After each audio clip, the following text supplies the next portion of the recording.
Hello, welcome to advisor. Lucent की series हमने start की थी जिसमें हमने समझा था बहुत सारे terminologies, introductory part of Lucent, जिसमें हमने समझा था कि बॉटनी या फिर जोलॉजी, उसके फादर ऑफ जोलॉजी कौन है, फादर ऑफ बॉटनी कौन है, ये सारी चीज़ें हमने समझी थी। तो अभी हम एमसीक्यू कर रहे हैं। एक जो चीज़ मैं आपको बताना भूल गई थी ड्यूरिंग इंट्रोडक्टरी पार्ट, कि फादर ऑफ बॉटनी, ठीक है, फादर ऑफ बॉटनी कौन है? वो है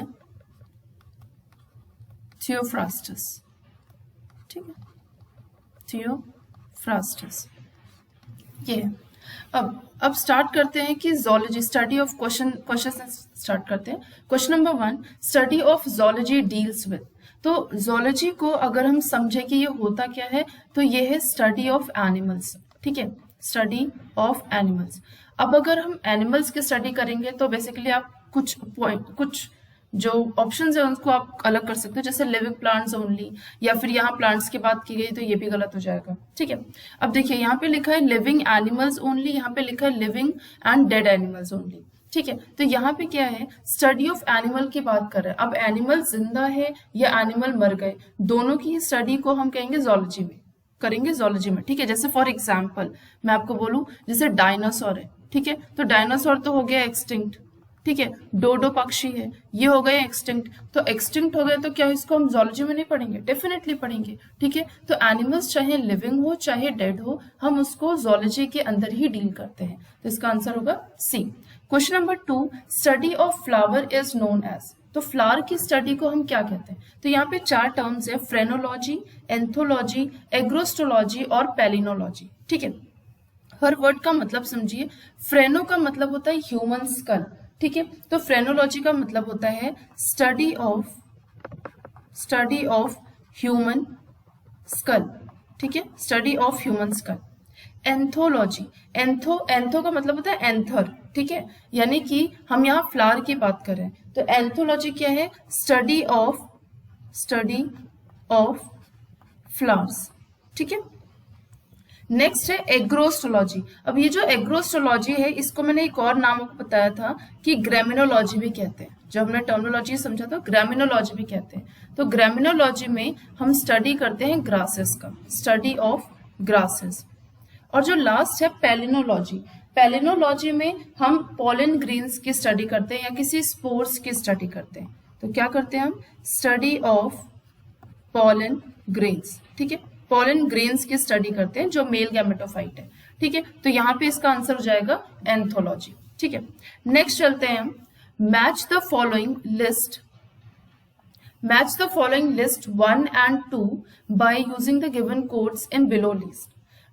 चूज द करेक्ट आंसर। अब आपको करेक्ट आंसर चूज करना है, यानी कि जिससे चीज वो रिलेट करता है। जैसे फॉर एग्जांपल यहाँ लिखा है बर्ड्स, ठीक है। अब देखिए पैलियो बायोलॉजी क्या होता है? पैलियो का मतलब होता है फॉसिल्स, ठीक है। तो जब हम फॉसिल्स की स्टडी करते हैं उसको हम कहते हैं पैलियो बायोलॉजी, ठीक है। इकोलॉजी, जब हम किसी तरीके से किसी एनवायरमेंट की स्टडी करते हैं तो उसको हम कहते हैं इकोलॉजी, ठीक है। नेक्स्ट है ऑर्निथोलॉजी।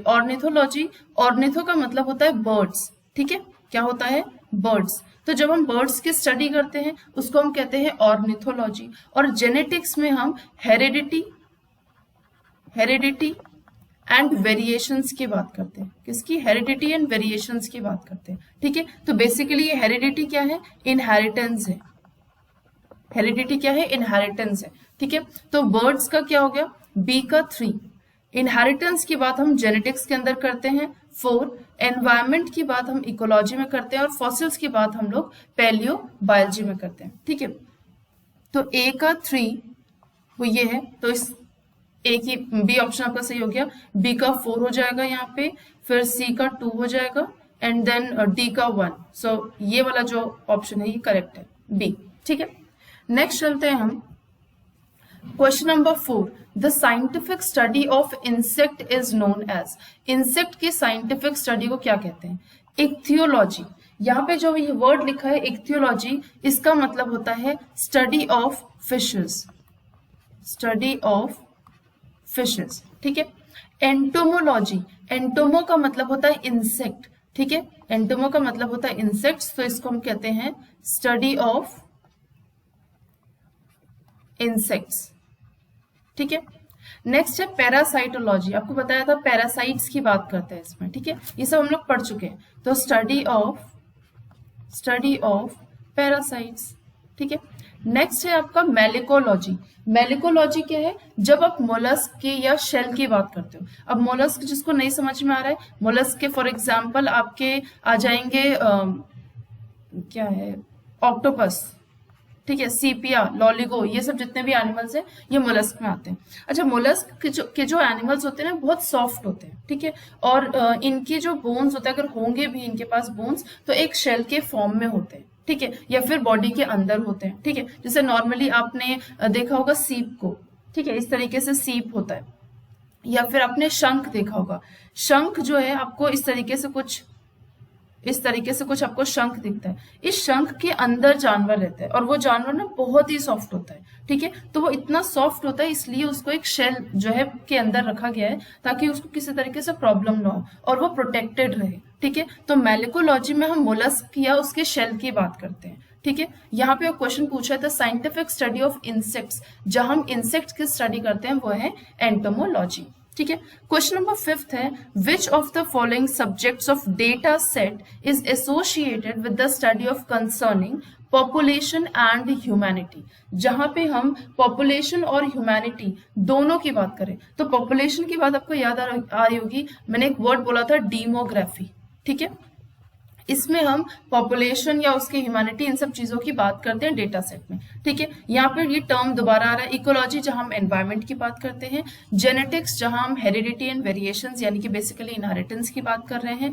वायरोलॉजी ये नया है यहाँ पे, इसको हम कहते हैं स्टडी ऑफ वायरस, इसमें हम वायरसेस की स्टडी करते हैं। वायरसेस जैसे corona virus, H3N1, human immunodeficiency virus, ये सब आपके वायरोलॉजी के अंतर्गत आते हैं। इसका ऑप्शन होगा सी, डेमोग्राफी, ठीक है, जिसमें हम पॉपुलेशन की स्टडी करते हैं, ठीक है।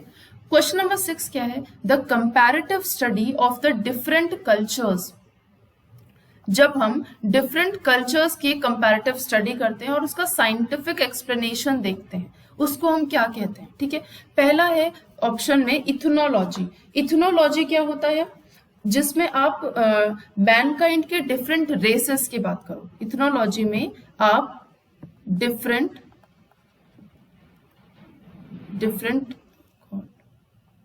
डिफरेंट रेसेस ऑफ मैनकाइंड की बात करते हैं, ठीक है, या study of different races of mankind, ठीक है। एथनोग्राफी क्या होता है, जहां पे आप स्पेसिफिक कल्चर की स्टडी करते हो, स्टडी ऑफ स्पेसिफिक कल्चर, कोई पर्टिकुलर कल्चर है उसकी आप स्टडी कर रहे हो, तो यहां पे हम कहेंगे एथनोग्राफी।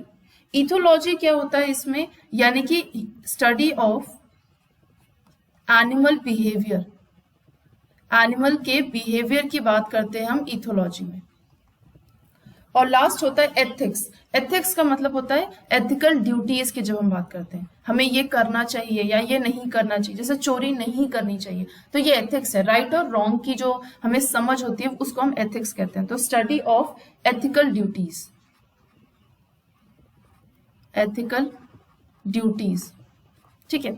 अब देखिए यहाँ पे क्वेश्चन पूछा है कि the comparative study of different cultures and scientific explanations, ठीक है। तो यहाँ पे कल्चर की बात तो इथनोग्राफी में हुई है, लेकिन यहाँ बोल रहा है एक स्पेसिफिक कल्चर, ठीक है। और डिफरेंट रेसेस ऑफ मैनकाइंड की जब आप बात करते हो तो ऑब्वियसली जैसे आप बोल रहे हो ना कि ये एक डिफरेंट रेस है मैनकाइंड का और ये डिफरेंट रेस है, तो इनका कल्चर क्या है, इनका कल्चर क्या है, फिर आप दोनों को जो है रिलेट करते हो। ये सारी चीजों की स्टडी आप इथनोलॉजी में करते हो, ठीक है। तो इसका आंसर ए होगा। कंफ्यूज नहीं होना इथनोग्राफी से। इथनोग्राफी में हम एक पर्टिकुलर एक स्पेसिफिक कल्चर की बात कर रहे हैं, लेकिन इथनोग्राफी में हम डिफरेंट कल्चर्स की बात करते हैं, उसके साइंटिफिक एक्सप्लेनेशन की बात करते हैं कि ये पर्टिकुलर कल्चर अगर बनाया गया है तो उसका क्या है, क्या उसका महत्व है, ठीक है, वो चीज की स्टडी करते हैं इसमें। तो यानी कि बेसिकली हम यहाँ क्या कंपैरेटिव कर रहे हैं, ठीक है। इससे भी अब क्लियर हो जाएगा, कंपैरिजन कर रहे हैं हम लोग डिफरेंट रेसेस के बीच में, ठीक है। Question number 7, under palaeobotany one studies, यानी कि पैलियोबॉटनी में हम लोग क्या पढ़ते हैं, तो पैलियो का मतलब होता है फॉसिल, ठीक है।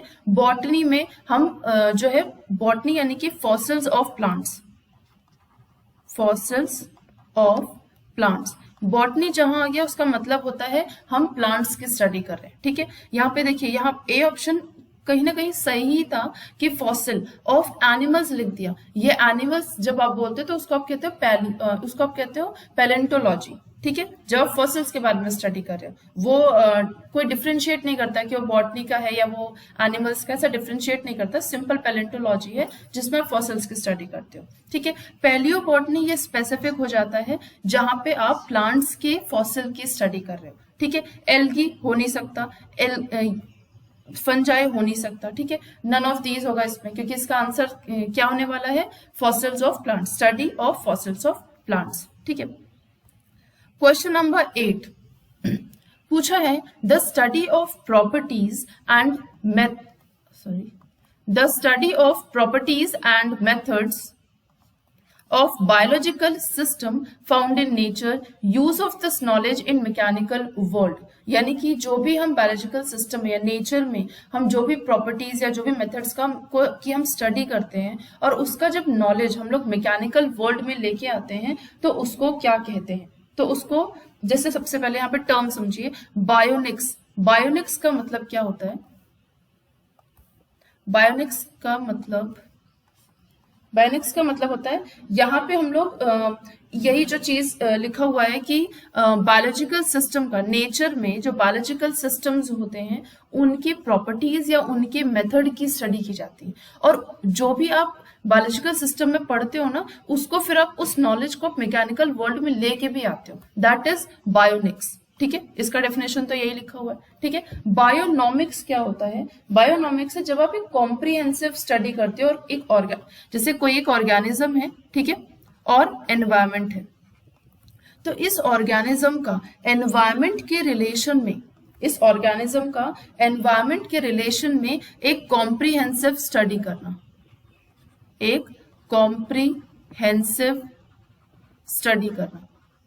That is bionomics. तो बेसिकली क्या होता है bionomics? Comprehensive study of an organism and its relation to its environment. उसका रिलेशन एनवायरमेंट से कैसा है उसकी बात हम करते हैं बायोनॉमिक्स में, ठीक है। नेक्स्ट टर्म है बायोनॉमी।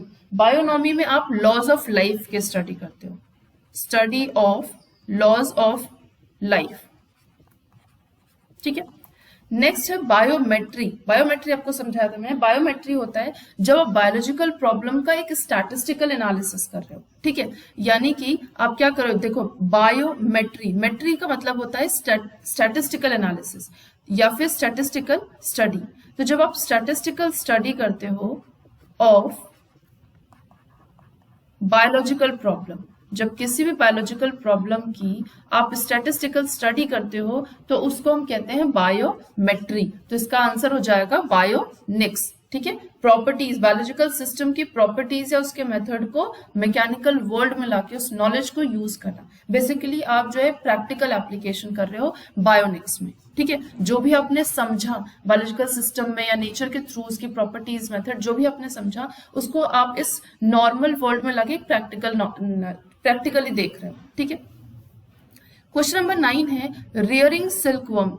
रियरिंग का मतलब, जहां पे रियरिंग लिखा है उसका मतलब मैंने आपको पहले समझाया कि जहां पे रियरिंग लिखा है इसका मतलब आप वहां कल्चर की बात करोगे, ठीक है। तो रियरिंग सिल्कवर्म्स। अब सिल्कवर्म कौन है? जो सिल्क बनाते हैं। ये कौन से वर्म है? जो सिल्क बनाते हैं, जैसे फॉर एग्जाम्पल मलबरी सिल्क, ठीक है। तो यहाँ पे 4 ऑप्शन दिया है, एपीकल्चर, हॉर्टिकल्चर, सेरिकल्चर और फ्लोरिकल्चर। एपीकल्चर में आपको मैंने ये चारों चीजें बताई है। एपी में एपिस इंडिका आ जाता है। एपिस इंडिका यानी कि हनी बी, ठीक है। तो जब आप हनी बी का कल्चर, उसकी रेयरिंग, उसका केयर, प्रोटेक्शन सब करते हो, that comes under apiculture. Next है हॉर्टिकल्चर। हॉर्टिकल्चर क्या है? जिसमें आप लोग फ्रूट्स या फिर फ्लावर्स, इन सबको, यानी कि इसके अंदर ना हॉर्टिकल्चर में सब आ जाता है। फ्रूट्स भी आ जाते हैं इसमें, फ्लावर्स भी आ जाते हैं इसमें, सब आ जाता है, वेजिटेबल्स सब आ जाते हैं इसमें हॉर्टिकल्चर में, ठीक है। बेसिकली हॉर्टिकल्चर ना वो ऑलरिकल्चर, पोमोकल्चर, इन सब चीज का एक मिक्सचर है। फ्लोरिकल्चर का भी मिक्सचर है, यानी कि मेन हेड है ये, ठीक है। सेरिकल्चर क्या है? जहां पे आप सिल्क वॉर्म की रेयरिंग करते हो, ठीक है। जो यहाँ लिखा हुआ है रेयरिंग सिल्क वॉर्म्स, उसको हम कहते हैं सेरिकल्चर। नेक्स्ट है फ्लोरिकल्चर, जिसमें आप जो है रेयरिंग नहीं लिखते, इसमें लिखते हैं कल्टीवेशन। जब आप प्लांट्स की बात करोगे तो आप कल्टीवेशन वर्ड यूज करोगे, cultivation of flowering plants, flowering plants, ठीक है। हॉर्टिकल्चर में आप फ्रूट्स एंड फ्लावर्स का कल्टीवेशन करोगे, उसके बाद आप हनी बीज का यहाँ रेयरिंग करोगे, ठीक है। तो इसका आंसर हो जाएगा सेरिकल्चर, ठीक है। नेक्स्ट मूव करते हैं, जैसे यहाँ पे देखिए, यहाँ पे वही पूछ लिया, वही क्वेश्चन को जस्ट रिपीट किया है, थोड़ा सा चेंज कर दिया। जैसे यहाँ क्या क्या पूछा है, Honey bees are used in, Honey बीज किस में यूज होते हैं, ठीक है। तो जब आप रियरिंग करोगे हनी बीज का तो डेफिनेटली आप हनी बीज का यूज भी तो कर रहे हो। तो एपीकल्चर, एपी का मतलब होता है हनी बी, ठीक है। तो जब आप हनी बी की रियरिंग कर रहे हो जिसमें, तो इसमें आप बेसिकली हनी बी का यूज कर रहे हो, तो इसका आंसर हो जाएगा सी। सेरिकल्चर होता है जिसमें आप लोग सिल्क वर्म का रियरिंग करते हैं। टिश्यू कल्चर होता है जिसमें हम लोग जो है बेसिकली हम लोग इसको लैब कंडीशन में करते हैं। इस तरीके से हमारे पास एक टेस्ट ट्यूब होता है और उसमें हम ना जेल डालते हैं, ठीक है। अगर एक मीडियम होता है, एक्सप्लांट एक मीडियम होता है जिस न्यूट्रिएंट मीडियम, इसके अंदर होता है न्यूट्रिएंट मीडियम, ठीक है। अगर ज्यादा डिटेल नहीं समझाऊंगी, सिंपल न्यूट्रिएंट मीडियम वो मीडियम होता है जिसमें, जैसे मान लीजिए ये टेस्ट ट्यूब है, हमने क्या किया ना, हमने प्लांट का कोई भी प्लांट है, ठीक है, उसका कोई भी पार्ट ले लिया, चाहे वो लीफ ले लो, रूट ले लो, शूट ले लो, कुछ भी ले लो, लेकिन बस कंडीशन ये है कि वो प्लांट का जो भी पार्ट है, पहली बात तो वो लिविंग होना चाहिए, यानी कि जिंदा होना चाहिए, और दूसरी बात वो डिजीज फ्री होना चाहिए, ठीक है, डिजीज फ्री, कोई तरीके की बीमारी नहीं होनी चाहिए, ठीक है। तो जब उस पार्ट को आप लेते हो, टेस्ट ट्यूब में डालते हो, तो अब जब हम उसको टेस्ट ट्यूब में डाल रहे हैं और टिश्यू कल्चर के अंदर उसको हम उसकी कल्चरिंग करते हैं, तो इसको हम कहते हैं एक्सप्लांट। क्या कहते हैं? एक्सप्लांट, ठीक है। अब ये जो एक्सप्लांट है, अब आपने सिंपल एक प्लांट का एक ऑर्गन डाल, मतलब कोई भी एक पार्ट डाल दिया है, तो क्या वो ऐसे ही ग्रो कर जाएगा? नहीं, वो ग्रो ऐसे ही नहीं करेगा, उसको कोई एक मीडियम देना होगा ना, कोई एक चीज देना होगा जिसमें वो ग्रो करे। तो हम उसको एक लिक्विड तरीके का मीडियम होता है उसमें डालते हैं। अब इस मीडियम में ना हम सब डालते हैं, विटामिन डाल दिए, इसमें हमने अमाइनो एसिड भी डाल दिया, इसमें हम लोग शुगर कंटेंट भी डालते हैं, ठीक है। ऐसे बहुत सारे मीडियम्स डालते हैं। उसके साथ साथ हम इसका पीएच भी मेंटेन करते हैं जो कि स्लाइटली एसिडिक होता है 5.6। तो जब हम इस तरीके से काम कर रहे होते हैं, और ये लैब कंडीशन में सारी काम होती है, ठीक है, इन विट्रो लैब कंडीशन में ये सारे काम होते हैं। तो इसको हम कहते हैं टिश्यू कल्चर, यानी कि बेसिकली आप किसी एक टिश्यू का कल्चरिंग कर रहे हो, ठीक है, किसी एक टिश्यू का। यहाँ पे मैंने आपको प्लांट का एग्जांपल दिया है, आप एनिमल का भी एग्जांपल समझ सकते हैं। सॉरी, लास्ट है इसमें, सॉरी ये ऑप्शन नहीं होगा, एपीकल्चर होगा। नेक्स्ट है इसमें पिसिकल्चर। पिसिकल्चर का मतलब होता है जहां पे आप फिशेस की कल्चरिंग करते हैं। किसकी? फिशेस की कल्चरिंग करते हैं। चलिए नेक्स्ट क्वेश्चन पे मूव करते हैं। Which one of the following is not correctly matched? इसमें कौन सा सही मैच नहीं है? इसका मतलब ये कि इसका ये सही मैच है, क्या इसका ये सही मैच है, मतलब इसके सामने जो लिखा है क्या वो मैच सही है, वो ये पूछ रहा है, ठीक है। तो पूछ रहा है कि कौन सा सही नहीं है, अगर सही नहीं है तो कौन सा वाला सही नहीं है। पहला बोला है फ्लावर का कल्टीवेशन, तो फ्लावर के कल्टीवेशन को फ्लोरिकल्चर कहते हैं, करेक्ट है, ठीक है। फ्लावर के कल्चर को फ्लोरिकल्चर कहते हैं, सही बात है, ठीक है। क्रॉप के कल्टीवेशन को एग्रोनॉमी, ठीक। वेजिटेबल के कल्टीवेशन को भी यहाँ रुकते हैं, वेजिटेबल के कल्टीवेशन को आप हॉर्टिकल्चर कहते हैं, ठीक है। और फ्रूट के कल्टीवेशन को आप पोमोलॉजी कहते हैं। तो ऊपर तो सब सही है, ठीक है। अब देखिए यहाँ पे हमको थोड़ा सा ऑड वन आउट निकालना पड़ेगा। यहाँ पे जब हम फ्लावर की कल्टीवेशन की बात करें तो एकदम वो स्पेसिफिक हो गया है। फ्लावर की कल्टीवेशन की बात करें फ्लोरिकल्चर, सही बात है। जब हम स्पेसिफिकली क्रॉप के कल्टीवेशन की बात करें तो yes, agronomy is the correct word. Next आपका जो है लास्ट सेकंड लिखा है, सॉरी थर्ड लिखा है वेजिटेबल का कल्टीवेशन। अगर हम स्पेसिफिक चल रहे हैं तो यहाँ पे हॉर्टिकल्चर के जगह पे होना चाहिए ऑलरी कल्चर। पढ़ा था इसके बारे में हमने, ऑलरी कल्चर। तो ऑलरी कल्चर में हम नॉन वुडी प्लांट्स का कल्टीवेशन करते हैं, जैसे फॉर एग्जांपल वेजिटेबल्स, ठीक है। फ्रूट कल्टीवेशन स्पेसिफिक ये भी है, यहाँ पे इसका आंसर हो गया पोमोलॉजी। तो हॉर्टिकल्चर एक्चुअली गलत नहीं है, वेजिटेबल कल्टीवेशन गलत नहीं है। जो इसमें ऑप्शंस दिए हैं बहुत ही नजदीक के दिए हैं, तो यहाँ पे आपको ऑड वन आउट करना पड़ेगा। जब यहाँ पे सब चीजों को स्पेसिफिक पूछ रहा है तो यहाँ भी उसको स्पेसिफिक ही लिखना चाहिए था, ठीक है। तो अगर स्पेसिफिक लिखा होता ऑल एग्रीकल्चर तो ये भी सही होता, लेकिन अभी फिलहाल ये गलत है, ठीक है। Vegetable cultivation is the wrong answer, ये मतलब is the wrong is not correctly matched, तो बेसिकली ये होगा आपका करेक्ट आंसर यहाँ पे, ठीक है। नेक्स्ट चलते हैं क्वेश्चन नंबर 12 पे। विच ऑफ द फॉलोइंग, ये होगा विच of the following is not correctly matched, ठीक है। इसमें से कौन सा करेक्टली मैच्ड नहीं है, ठीक है। लिखा है एपीकल्चर, एपीकल्चर सही है, अभी तक याद हो गया होगा, इसको हम कहते हैं हनी बीज, हनी बीज के रेयरिंग को हम कह रहे हैं, ठीक है, एपीकल्चर हनी बी। सेरीकल्चर में डेफिनेटली सिल्क वर्म सही है। पिसिकल्चर में इंसेक्ट्स ऑफ लैक नहीं, ठीक है। लैक ये टिकाडिया लक्का हो, एक इंसेक्ट का नाम होता है, ठीक है, और ये लक्का बनाता है, लाख बनाता है, जो आप हिंदी में आप समझते हैं ना लाख, दैट इज वो अलग चीज है। पिसिकल्चर में आप जो है फिशेस का यूज करते हो, यहाँ पे फिशेस होना चाहिए, ठीक है, फिशेस का यूज करते। हॉर्टिकल्चर में डेफिनेटली हॉर्टिकल्चर में आपके फ्लावर भी आते हैं, आपके वेजिटेबल भी आते हैं, ठीक है, ये सब चीजें आती हैं, फ्रूट भी आते हैं, क्योंकि ये तो सबका एक कंबाइंड नेम है हॉर्टिकल्चर, तो आंसर हो जाएगा पिसिकल्चर, ये करेक्ट नहीं लिखा है यहाँ पे, ठीक है। Question number 13, which of the following pair is correctly matched. अब यहाँ पूछा है कौन सा करेक्टली मैच्ड है, ठीक है, यहाँ था नॉट, यहाँ है। अब ऑप्शन है लेक्सिकोग्राफी, फिलोलॉजी या फाइलोलॉजी, एंटोमोलॉजी और आइसोनोग्राफी। देखिए ये वाले टर्म्स तो हमने नहीं पढ़े थे, ठीक है, आइसोनोग्राफी हो गया, फाइलोलॉजी हो गया और लेक्सिकोग्राफी हमने नहीं पढ़ा था, लेकिन हमने एंटोमोलॉजी तो पढ़ा है ना, ठीक है। तो एंटोमो का मतलब होता है इंसेक्ट्स, ठीक है, तो यहाँ पे हम इंसेक्ट्स की स्टडी करते हैं, एनिमल बॉडी की स्टडी नहीं करते, ठीक है, इंसेक्ट्स की स्टडी करते हैं। तो इसमें से विच of the following pair is correctly matched, ये क्वेश्चन नहीं होगा, क्वेश्चन होगा इज नॉट करेक्टली मैच्ड। हाँ सही सही सही, क्वेश्चन इज करेक्टली मैच। तो यहाँ पे इसमें कौन सा करेक्टली मैच है, तो एंटोमोफिली तो करेक्टली मैच नहीं है, ठीक है। नेक्स्ट चलते हैं फाइलोलॉजी। जो आपका फाइलोलॉजी है उसको हम क्या कहते हैं, फाइलोलॉजी वो कहते हैं जो हम किसी लैंग्वेज के स्ट्रक्चर या उसकी हिस्ट्री की बात कर रहे हैं, ठीक है। जैसे फॉर एग्जाम्पल हमको हिंदी की बात करनी है या हमको इंग्लिश की बात करनी है, तो इंग्लिश का स्ट्रक्चर कैसा होता है, जैसे ए इस तरीके से लिखा है, ठीक है, तो ये ए है, ये हम समझते हैं कि हाँ ऐसा स्ट्रक्चर है। फिर इसकी हिस्ट्री देखते हैं कि पहले कैसा लिखा जाता था, किस किस तरीके से इसका इवोल्यूशन हुआ, इस चीज का जब हम पढ़ते हैं दैट इज फाइलोलॉजी, ठीक है। लास्ट है इसमें आइसोनोग्राफी। आइसोनोग्राफी क्या होता है, जहां पे हम आइडल्स या फिर किसी आर्ट की स्टडी करते हैं। क्या लिखा, इसका क्या होना चाहिए, स्टडी ऑफ किसी आइडल, स्टडी ऑफ आइडल्स या फिर आर्ट्स, जब हम इनकी स्टडी करते हैं उसको हम कहते हैं आइसोनोग्राफी। लास्ट है लेक्सिकोग्राफी। लेक्सिकोग्राफी के सामने ये सही लिखा है, कंपाइलेशन ऑफ डिक्शनरी। जो आप डिक्शनरी को देखते हो ना, कंपाइल्ड फॉर्म में आपको डिक्शनरी मिलती है, एक्चुअली दैट इज लेक्सिकोग्राफी। तो यहाँ पे ये जो है करेक्टली मैच्ड है।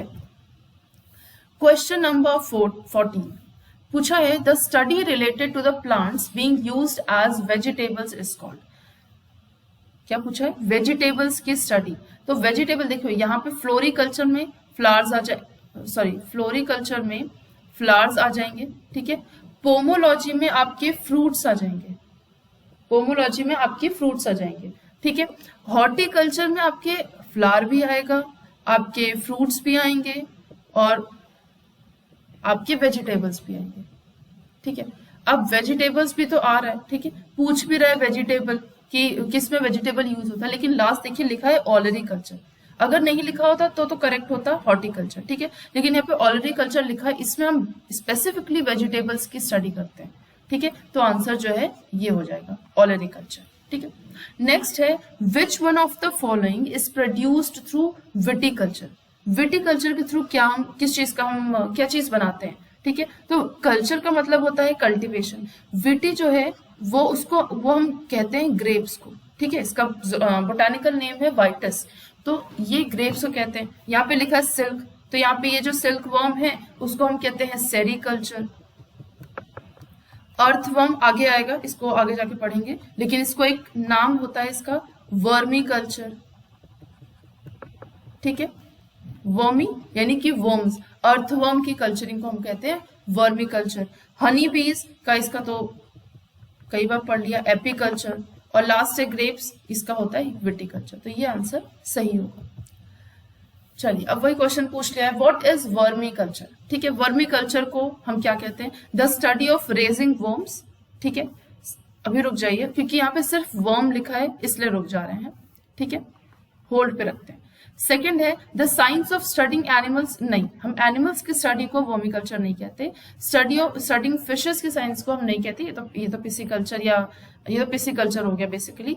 किलिंग वर्म्स नहीं, इसकी कोई स्टडी नहीं होती, तो वर्मिकल्चर यहाँ पे ये वाला जो सही हो जाएगा। ठीक है, अब देखो यहाँ पे ये क्वेश्चन नंबर 16 और क्वेश्चन नंबर 17 दोनों एक जैसे क्वेश्चन है। यहाँ पे पूछा है कि वर्मी कल्चर क्या होता है, और यहाँ पूछा है वर्मी कल्चर में कौन सा वर्म यूज होता है। हमने बोला ना यहाँ पे वर्म्स का हम रेजिंग करते हैं। ठीक है, तो कौन से वर्म्स की रेजिंग करते हैं, यहाँ पे हम करते हैं अर्थ वर्म की raising.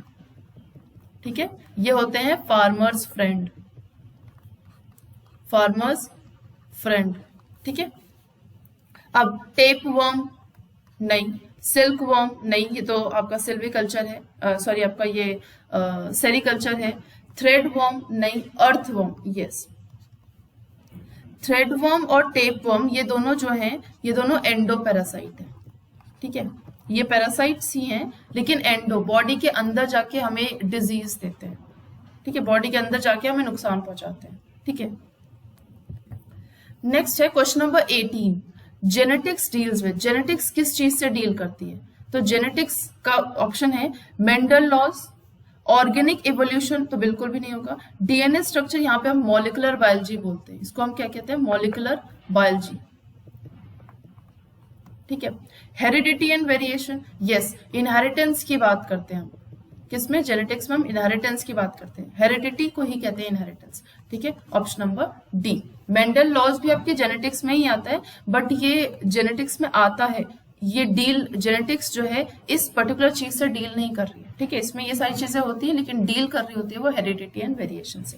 Question number 19, the study of gerontology is related to which of the following. ये हमने पढ़ा था जब हम लोगों ने ब्रांचेस पढ़े थे। गेरोंटोलॉजी का मतलब होता है जब आप ओल्ड एज की स्टडी करते हो। ठीक है, तो यहाँ पे डी ऑप्शन है ओल्ड एज। ऑप्शन है चाइल्ड इन्फेंट, फीमेल नहीं, डिजीज ऑफ स्किन, इसको तो हम डर्मेटोलॉजी कहते हैं, डर्मेटोलॉजी।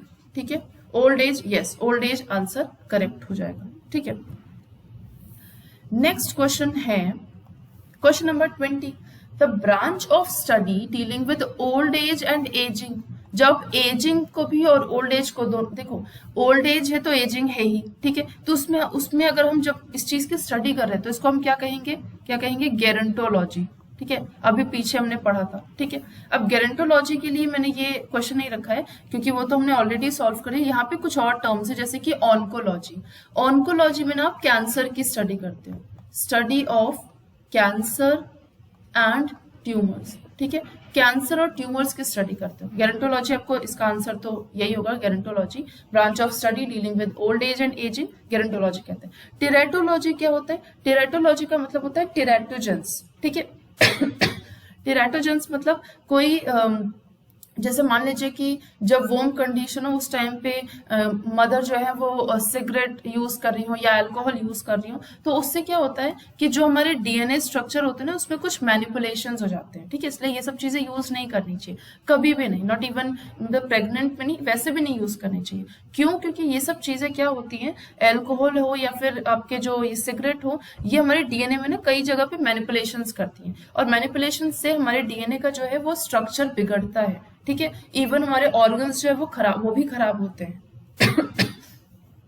तो टेरेटोलॉजी में बेसिकली टेराटोजेंस हो जाते हैं। ठीक है। टेराटोजेंस के आपने कई बार देखा होगा कि कुछ बच्चे हैं जिनके हाथ पांव थोड़े अजीब से हैं, ठीक है, अंदर से पहले से ही वो अजीब से हैं। या फिर आपने कई गाय देखी होंगी जिसमें उनके जो एक टांगे जो है उनके पीठ के ऊपर है, तो ये क्या है, टेराटोजन, कुछ अलग स्ट्रक्चर, नॉर्मल बॉडी से कुछ अलग ही स्ट्रक्चर, ठीक है, उसको हम कहते हैं टेराटोजन। तो जब हम उन टेराटोजेंस की स्टडी करते हैं दैट इज टेराटोलॉजी। क्या लिखा है, क्या होगा इसका, स्टडी ऑफ टेराटोजेंस। अब ये टेराटोजेंस क्या होता है, कॉन्जेनाइटल डिसऑर्डर्स, ठीक है। नेक्स्ट है आपका ऑर्निथोलॉजी। ऑर्निथो को हम कहते हैं बर्ड्स, तो जब हम बर्ड्स की स्टडी करते हैं तो उसको हम कहते हैं ऑर्निथोलॉजी, ठीक है। तो क्वेश्चन नंबर 20 का आंसर हो जाएगा गेरंटोलॉजी, ठीक है। नेक्स्ट चलते हैं pedology, is the science related to study of. तो ये हमने पढ़ा था जब हमने ब्रांचेस ऑफ बायोलॉजी पढ़ा था। पीडोलॉजी का मतलब होता है जब हम सॉयल की स्टडी करते हैं, ऐसे लिखना चाहिए था, स्टडी ऑफ सॉयल, ठीक है, स्टडी ऑफ सॉइल, ठीक है, सॉइल्स की स्टडी कर रहे हैं। अब इसी को ना, अब जब हम कहते हैं कि सॉइल के बनने को क्या कहते हैं, अगर ये वर्ड आए कि सॉइल को बनने को क्या कहते हैं, तो उसको कहते हैं पीडोजेनेसिस। जेनेसिस का मतलब होता है फॉर्मेशन और पीडो का मतलब होता है सॉइल। तो सॉइल के फॉर्मेशन क्या कहते हैं, पीडोजेनेसिस, सिंपल, ठीक है। ये हो जाएगा। एटमॉस्फेयर नहीं, पॉल्यूटेंट्स नहीं, सीड्स नहीं, ठीक है। क्वेश्चन नंबर 22 पे चलते हैं। Study of bones are under which branch of science, ठीक है, साइंस के किस ब्रांच में बोन्स की स्टडी की जाती है। तो सबसे पहले देखिए यहाँ पे टर्म्स को समझिए। ऑस्टियोलॉजी, ऑस्टियोलॉजी का मतलब होता है, ऑस्टियो का मतलब होता है बोन्स, ठीक है। तो क्या लिखेंगे यहाँ पे, स्टडी ऑफ बोन्स। जब हम बोन्स की स्टडी कर रहे हैं तो उसको आप कहते हैं ऑस्टियोलॉजी, ठीक है। ऑरोलॉजी क्या होता है, जो लोग ज्योग्राफी के होंगे वो समझेंगे, मतलब उन्होंने पढ़ा होगा, समझेंगे तो सब, उन्होंने पढ़ा होगा, स्टडी ऑफ माउंटेन्स, ठीक है। जब माउंटेन्स की स्टडी करते हैं तो उसको हम कहते हैं ऑरोलॉजी, ठीक है। सेरोलॉजी क्या होता है, जब हम सीरम की स्टडी करते हैं, ठीक है। अब ये सीरम क्या है, ब्लड में होता है ना सीरम, ठीक है। जब ब्लड में से सारी चीजें निकाल दोगे, ठीक है, इवन क्लॉटिंग फैक्टर्स तक निकाल दोगे, ठीक है। जैसे आपके ब्लड में बहुत सारी चीजें प्रेजेंट है, एक टेस्ट ट्यूब है, उसको उसमें आप जो है, उसमें आरबीसी होता है, उसमें डब्ल्यूबीसी होता है, सब कुछ होता है ना। तो आप सारी चीजें उसमें रिमूव कर दो, प्लस उसमें क्लॉटिंग फैक्टर्स भी हटा दो, ठीक है। तो जो एकदम क्या कहते हैं, अच्छी कंसिस्टेंसी के साथ एकदम सेमी फ्लूइड होता है और उसके बाद वो ट्रांसपेरेंट होता है, दैट इज सीरम, ठीक है। तो उसको हम, उसकी जब हम स्टडी करते हैं, स्टडी ऑफ सीरम, उसको पढ़ते हैं सेरोलॉजी में, ठीक है। नेक्स्ट है जियोलॉजी। जियोलॉजी क्या होता है, जब आप अर्थ के इंटरनल स्ट्रक्चर, आपको पता है ना, ये अर्थ होता है, इसका ये एक्सटर्नल है, ये नीचे अंदर वाला जो है वो इंटरनल है, और इसके अंदर जो है वो कोर प्रेजेंट होता है। ये हमारा अर्थ का है, ठीक है, ये इंटरनल वाला पार्ट है, ये एक्सटर्नल वाला पार्ट है, ये बीच का कोर है। तो जब हम इसकी स्टडी कर रहे हैं उसको हम कहते हैं जियोलॉजी। तो यहाँ पे क्या लिखेंगे, study of internal structure of earth and matter found inside it. उसके अंदर जो मैटर पाया जाता है उसकी भी स्टडी हम इसके अंदर करते हैं, किसमें, जियोलॉजी में, ठीक है। तो क्वेश्चन क्या पूछा था, स्टडी ऑफ बोन्स किसमें हम पढ़ते हैं, तो डेफिनेटली ऑस्टियोलॉजी, ठीक है। इसी से एक और वर्ड है, स्टडी ऑफ कार्टिलेज। कार्टिलेज की स्टडी क्या कहते हैं, कॉन्ड्रियोलॉजी, कॉन्ड्रियोलॉजी कहते हैं, ठीक है। नेक्स्ट है question number 3, the study of snakes. अब बेसिकली देखो, ये मैं आपको जब पढ़ा रही थी तो मैंने कई बार, 2 बार इसके बारे में बताया था कि स्नेक्स की स्टडी को हम लोग क्या कहते हैं, सर्पेंटोलॉजी, क्योंकि स्नेक्स को हम सर्पेंट्स भी कहते हैं। क्या कहते हैं, सर्पेंट्स भी। तो यहाँ पे ऑप्शन नंबर ए जो है वो सही हो जाएगा, सर्पेंटोलॉजी, ठीक है। नेक्स्ट और भी पढ़ लेते हैं। ऑर्निथोलॉजी में आप बर्ड्स की स्टडी करते हो, ठीक है, ये तो कई बार बता दिया, ऊपर भी 21st क्वेश्चन में भी था शायद ये। हर्पेटोलॉजी में आप रेप्टाइल्स और एम्फीबियंस दोनों की स्टडी करते हो। यहाँ पे आप